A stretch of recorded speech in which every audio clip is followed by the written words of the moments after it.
I'm here. Oh, my Celestia, every pony, are you okay? I'm so sorry about that. Lily tricked me. She tricked me with the most obvious ruse ever. A once-in-a-lifetime trip to France. Why did I fall for it? Why did it take me so long to realize it was a trick? Are you all okay? Did she traumatize you? Did she hurt you all? Oh my goodness, I am so sorry. That was not the story that was supposed to be read. Here, this is going to be the actual story. I am so sorry I fell for her tricks. I will never let it happen again.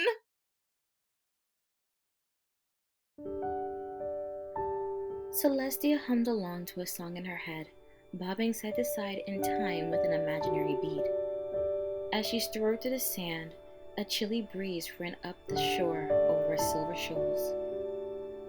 A few ponies were packing up their things from the beach, hurrying to get inside and warm up for Hearthswarming.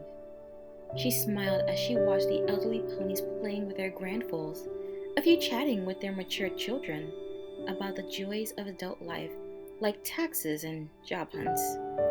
They were all content. She could see it as clear as the day was long, with what they've done with their lives. To see their children succeed, foster their own families, and make names for themselves. It was all many of these ponies needed in their twilight years. Hello, Princess. Speaking of which, Celestia thought. Turning around, she found herself looking upon the ruler of Equestria, her mane a shimmering spectacle, as though the evening sky were blending to her head, her tail equally grand. Her coat a magnificent lavender, eyes a piercing magenta, and donned with the finest golds in the world. Celestia bowed her head, took knee, and lowered herself to the ruler. Princess Twilight Sparkle, she said, I am honored to be in your presence. Princess Twilight approached the alabaster alicorn, following her motions into a bow of her own. Princess Celestia, the soul of Equestria and heir of fire and sunlight. They held their bows for a moment, a tense silence hanging across the breeze, before a snicker broke Celestia's posture. Unable to control her laughter, Celestia fell over and started laughing, rolling in the sand as she let out an uproar. Smirking, Twilight stood up and chuckled to herself. Your poker face could use some work, Celestia. Her laughter dying down, Celestia righted herself, rolling into a position where she could sit up and meet Twilight at eye level. You know, of all the things to come out of handing off my crown, the sun, and Equestria to you, I still find your abrupt growth spurt to be easily the weirdest thing after all this time. Twilight pursed her lips, nodding along. Yeah, it's been pretty wild. I mean, I would have been fine if it was just a gradual thing over the course of the last few years.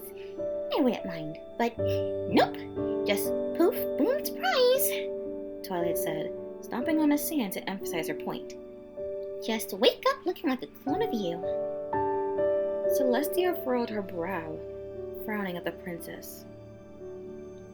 How absolutely dreadful. I know, right? Twilight said, sitting back. My legs are too long, my horns all spindly, and my flank? She pointed to her cutie mark as she leaned to the side. I swear, this thing's got its own gravitational pull. I don't know how you managed to walk with this thing. Celestia glared at Twilight. Twilight smiled back. The two held a long pause before breaking out into another fit of laughter. Twilight reached out and pulled Celestia into a hug, both of them wrapping their wings around each other. Celestia shed a few tears as she squeezed Twilight. I am so proud of you, Twilight, Celestia said, her voice quivering. Twilight snuggled into Celestia's embrace, nuzzling her cheek into Celestia's face. I had the best mentor a pony could ever ask for. Oh, stop it. I was terrible. What? No, you weren't, Twilight said, pulling away. Twilight, there's no need to worry about my feelings. I know I wasn't that good of a teacher. Of course you were. You taught me so many different types of magic. how to gauge the amount I put into a spell, organizing a schedule on a timescale most ponies would. Celestia put a hoof to Twilight's mouth, who promptly turned to spit out a few bits of sand. Sorry. Got caught up in a moment. It's fine, Celestia, but you don't actually think you were a bad teacher, right? I mean, honestly this time. Celestia looked away, staring out into the sea, her wings ruffling at her side. I left you to fend for yourself when my sister returned. Let Canterlot fall to chrysalis at your brother's wedding. Sent you to an unwinnable fight against Sombra and forced you to take all of our powers when Tyrek showed up. Every time, you and your friends solved the problem and I either got in the way, caused the problem, or left you to do all the work yourself. Maybe all at once for a couple of those. Celestia. I just want to say that I'm sorry, Twilight. That I was such an irresponsible teacher for you. And that on top of everything, I'm sorry I wasn't there for you when it mattered most. A feather brushed a tear from Celestia's cheek, Twilight adjusting her wing to comfort her former mentor. Celestia. Princess. I'm not a princess anymore. I will address you as you deserve to be addressed, Twilight said, her tone absolute. Princess, I know, more than any other mirror in the world, that most of these things were entirely out of control. Yes, you did sort of leave things up in the air when Sombra returned the first time, and I was hurt at the wedding, but none of that matters now.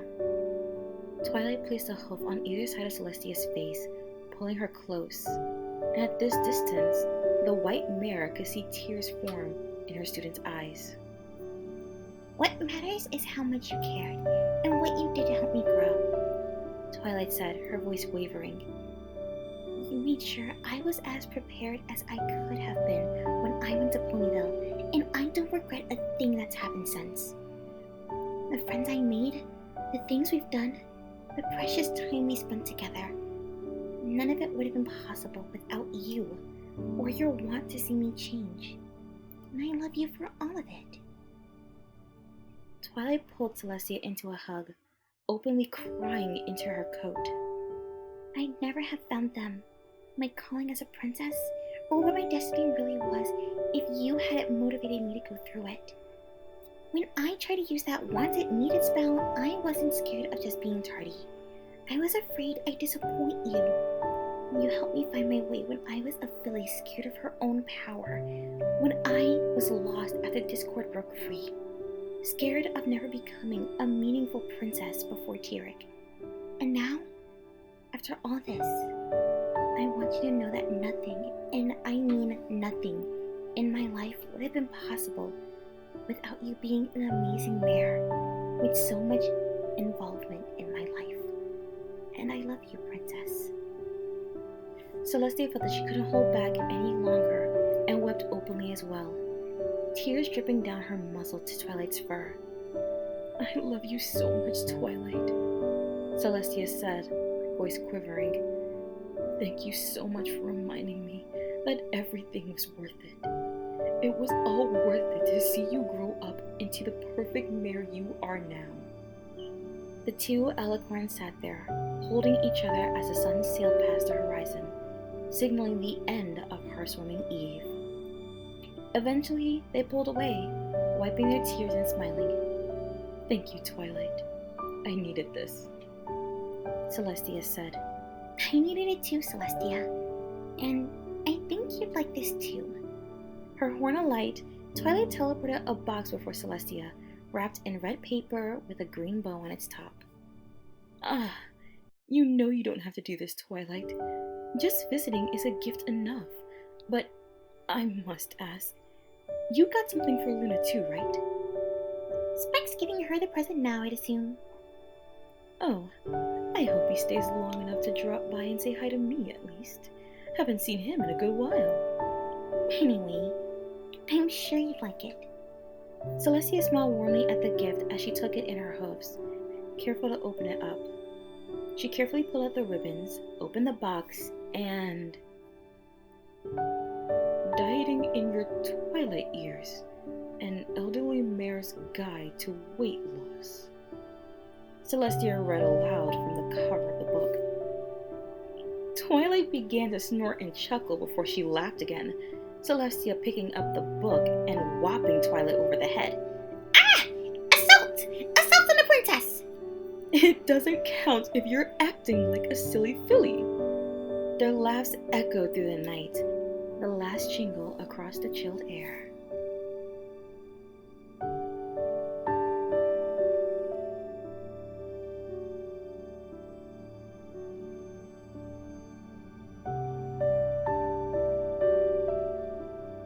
Support me on Patreon and Ko-fi. Links in the description. Thanks for listening and be sure to subscribe. Good night, every pony.